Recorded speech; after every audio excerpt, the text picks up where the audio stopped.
The man is a genius. Armand can do anything with a paintbrush.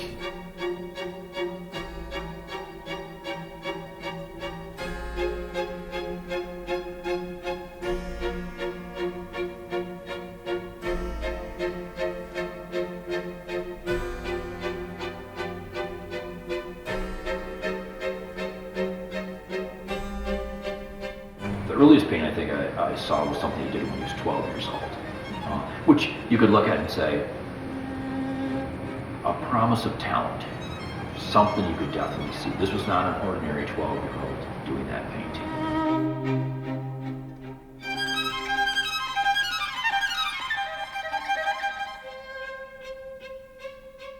He took all the masters, he learned from them, and he went past them. Most of his paintings to me are just absolutely beautiful. And I don't know if it's because it's a fairly ugly world or what, but there's all this beauty, and it's valid beauty, and it's overlooked beauty. Because I always tell my students, you know, I'll tell them, you got to see Armand Merizon's work.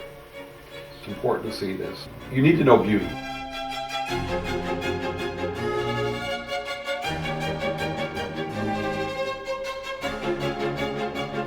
He's a master at composition. His paintings don't just happen all by themselves. They are well thought out and executed. He knows what he wants to do, you know, and he pulls it off. He'll always say he's still learning. You know, at 84 years old, he says he's still learning. It's very healthy, I think, for an artist to continue to grow like that.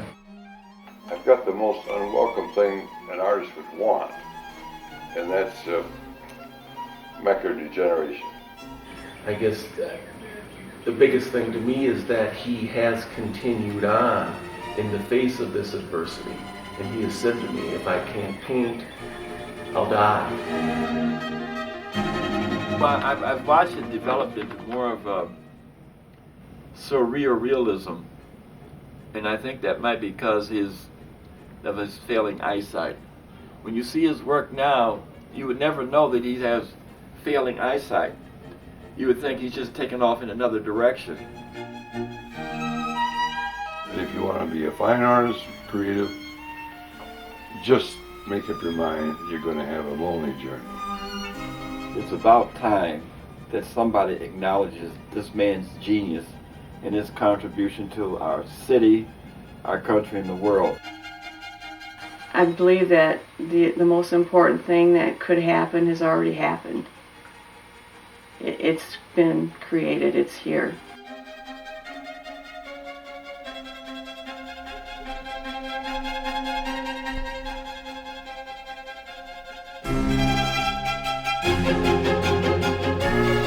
I hope I can leave something